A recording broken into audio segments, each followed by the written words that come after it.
Hey guys, welcome to Arts and Creeps, the channel where I present to you my favorite horror stories and true crime cases. My name is Anne. I live in northern Germany, actually the most northern part of Germany. I live right next to Denmark. In my day-to-day life, I work as a videographer and I do special effects and makeup on the side. I always liked horror stories, true crime, creepypastas, and I've always been a pretty crafty person myself, so I thought, why not do both on a YouTube channel?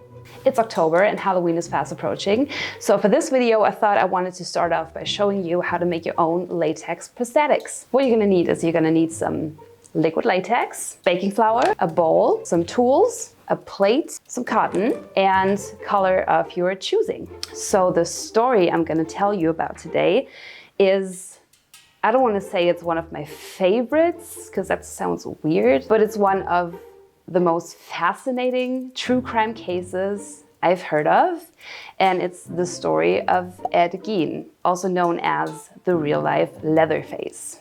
So let's get started. We're gonna start out by pouring our latex in the bowl, like this, and then we're gonna pour some flour into the latex. You wanna go bit by bit because we're gonna make a latex paste. The flour thickens the latex, and then we're gonna get a paste. You have to stir it very thoroughly. So you're gonna dissolve all the flour, and I'm gonna pour some more,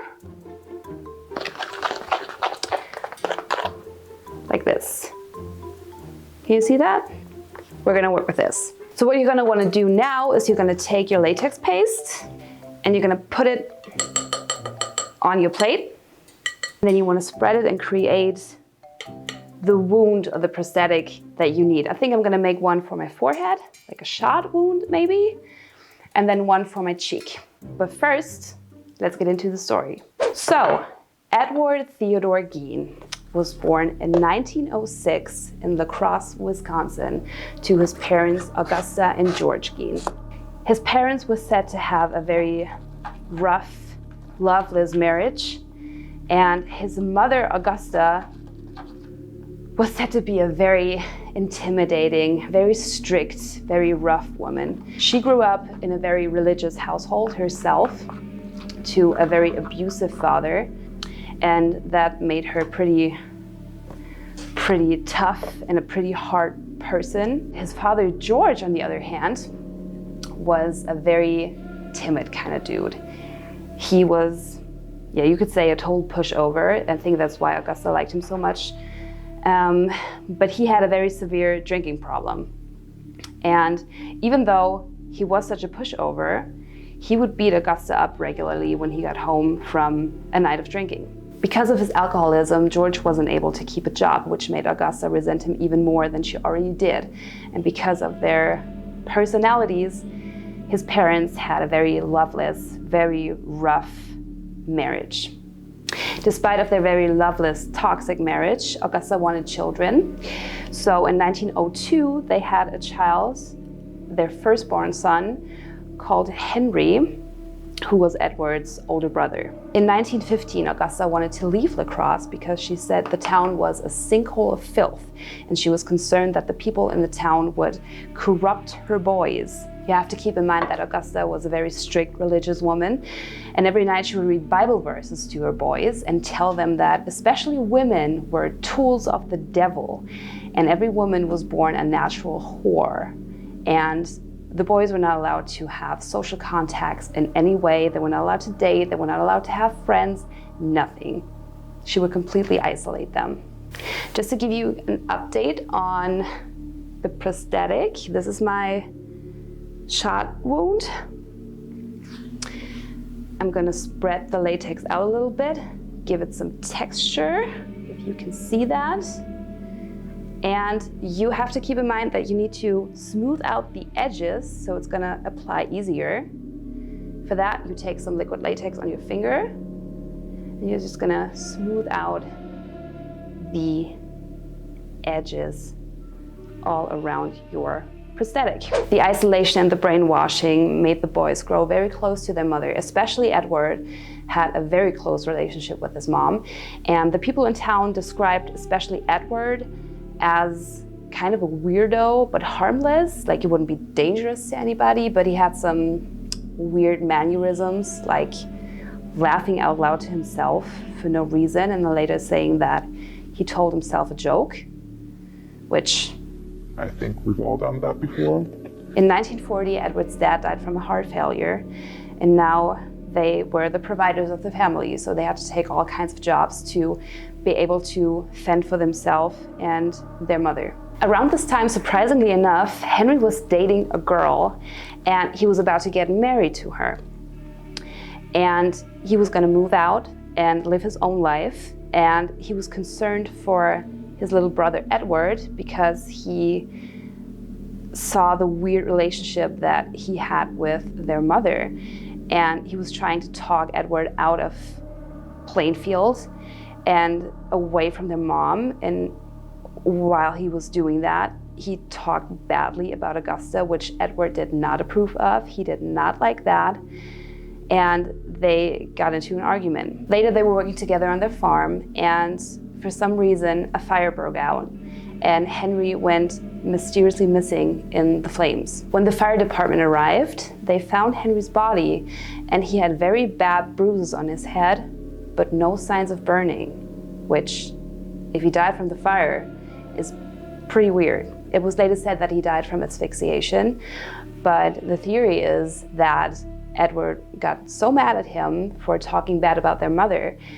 that he wanted to get rid of Henry so he could be alone with Augusta forever. So he probably murdered Henry and set the farm on fire to cover it up. So now Edward and Augusta are all alone, but Augusta suffered from a stroke in 1945 that made her bedridden. God, this family has been through it. Edward would attend to her and care for her, even though she was super nasty to him. She was still, even though she couldn't be physically abusive, she was very abusive verbally, calling him names and just being a total bitch to him.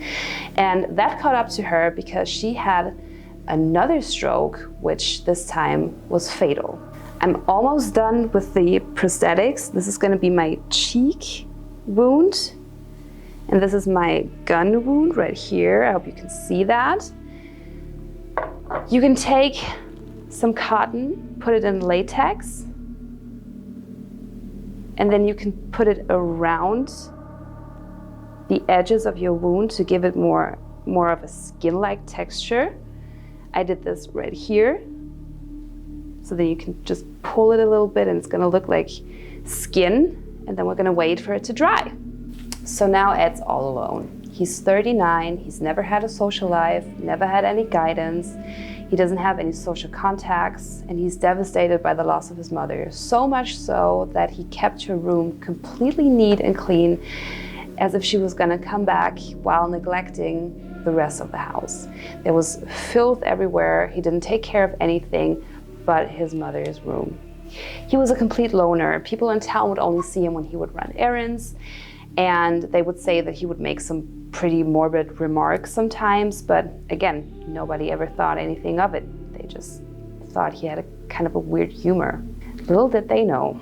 One day, Mary Hogan, a tavern owner of Plainfield, went missing, and all that was left of her was just a big pile of blood. And people were concerned, and they were asking Ed if he had seen Mary. And all he could say was, "She did not go missing. She's in my house." And again, people thought it was just a weird, morbid joke. Shortly after Mary's disappearance, a woman by the name of Bernice Warden went missing as well. Her son Frank came back from a hunting trip and wanted to visit his mom at the hardware store she was working at.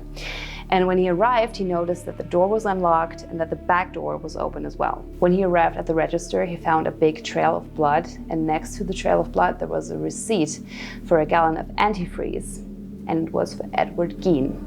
So Frank called the police. Before we continue, I'm gonna pop this into the microwave, and I'm back. This is a trick that you can do to make it dry faster, but be careful, don't put it in too long. Only go like 20 to 30 seconds at a time, depending on how big your prosthetic is. Mine is dry now, and I put it in for, I think, 25 seconds, and I'm going to continue with the application. So we're going to start with the application, and before you take off your prosthetics from your plate, please make sure to cover it up in baby powder. Give it a coat of baby powder, because latex has the tendency to stick to itself if it doesn't get a coat of powder. So please do that, or else it's gonna roll up on the edges and you won't be able to undo that later. For the application, you're gonna wanna use some kind of skin adhesive. In my case, I'm using spirit gum, but you can also use your liquid latex. And for the colors, I'm using a mix of water-based colors and alcohol-based colors. But you can use regular makeup. You can just use your makeup and lipstick and eyeshadow if you want to. I'm gonna use a mix of regular makeup and some water-based colors, some alcohol-based colors, and fake blood. I just applied the prosthetics and I realized I wasn't recording. I work as a videographer. So I just covered my eyebrows with Vaseline because I want to seal the edges with liquid latex. And if you don't cover your eyebrows in Vaseline and you remove your prosthetic, you won't have any eyebrows. And don't forget your baby hairs. So now police arrive at Edward's house with a search warrant. And let me just set that scene for you. It's in the middle of the night. They go to this house, and it's a house that has not been taken care of in 10 years. I mean, other than Augustus' room that I told you about. But it hasn't been taken care of in 10 years. It's in the middle of nowhere. And not only is it in the middle of nowhere, but they had no electricity and no indoor plumbing, which is kind of problematic already. And then you have Edward, who did not take care of this house for 10 years. It looks like the show Hoarders. There's just trash and filth everywhere. And unfortunately, way more than that. So they comb this house in hopes of finding Bernice Warden's body. And they do. They find her in the summer kitchen, which, by the way, I don't know what a summer kitchen is, but it said summer kitchen. And she was hanging from the ceiling by her feet, and she had a cut from her pelvic bone to her throat. And she was gutted and decapitated like a deer. So they call for backup. And now there's 12 police officers searching Edward's house. And they make all kinds of disturbing discoveries. So much so that most of them had to go to counseling afterwards because they couldn't cope with what they found. Let me give you some examples. They found real human skulls on Edward's bedpost as decoration. They found soup bowls and ashtrays made out of human skulls. Edward would cut them up into 2 pieces and then use it as a soup bowl. They found lampshades and chair covers made out of human skin. They found boxes of human noses and human female private parts. They found a wall with faces, like Edward's Wall of Fame, with human faces as decoration. They found traces of human taxidermy. They also found jewelry made out of human tongues. He would make a necklace out of human tongues and fingernails. Furthermore, they found a belt made of human nipples. A nipple belt.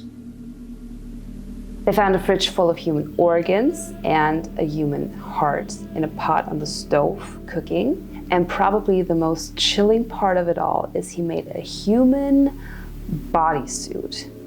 He made leggings out of human leg skin.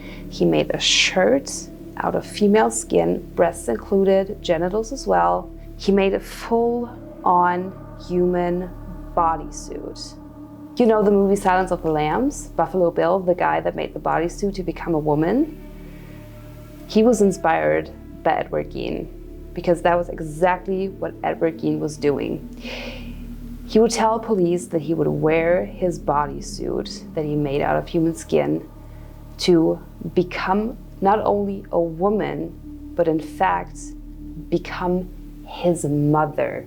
He grieved the death of his mother so much that he tried to become her. In fact, not only did Edward inspire Silence of the Lambs, he was also the inspiration for Norman Bates in Psycho, which makes a lot of sense. So by that time, police have found body parts of at least 15 people, and they were still looking for Bernice Worden's head.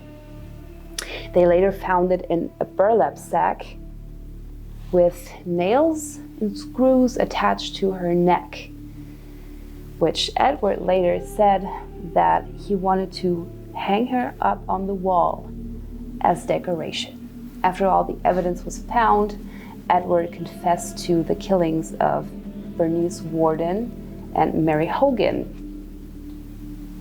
But they found 15 people in his home. You might ask, who are these other people? Well, let me tell you. Edward confessed to the police. Not only was Edward murdering people, but he was also a body snatcher. His house was near the local cemetery, and at night he would go out and look for obituaries that would remind him of his mother. Remember, the plan was to become Augusta. So he would take people that would remind him of Augusta, same age, same look, and dig up their bodies and bring them home to make his little crafty projects. Edward later told the police that the skin of the dead bodies was too hard to work with because it was dried up and it was very austere and very hard to manipulate. So he had to kill people to get some new, fresh, moist skin that was better to work with. Edward was arrested and put to trial, and he was charged with 1 count of first-degree murder. He was, in fact, declared unfit to stand trial and was sent to the Central State Hospital for the criminally insane. While Edward was in detention, his house was visited by a lot of morbid tourists who wanted to see the House of Horrors for themselves, and it was even put up for auction with all of Edward's belongings. Not the stuff that he made out of people, but his personal belongings. Like, who would buy this stuff? You're just setting yourself up for bad karma. The people of Plainfield grew super sick and tired of all the dark tourism that was going on in their hometown. And later on, Edward's house mysteriously caught on fire. And the theory goes that it was one of the residents of Plainfield that just set fire to his house to end all the bullshit and let the residents of Plainfield live in peace. So 10 years after his arrest, Edward was fit to stand trial and was found guilty. He was locked up for the rest of his life, and he died of lung cancer in 1984. But even after his death, the people of Plainfield were not able to live in peace because even his grave was visited by morbid tourists. People broke off pieces of his headstone and took it home with them, and one even stole the entire thing. The entire headstone was stolen. What do you do with Edward Gein's headstone? Okay guys, I'm gonna finish this off camera and then I'll see you in the outro. So, this is the finished look. I just did some shading and then I make my skin look red and irritated.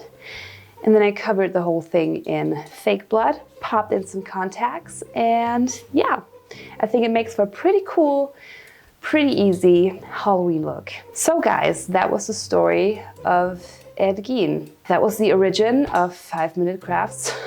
Thank you guys so much for watching. I hope you enjoyed the video. If you like my content, please like and subscribe. I'm gonna put out more videos like this, and I hope to see you next time. Have a nice day. Bye.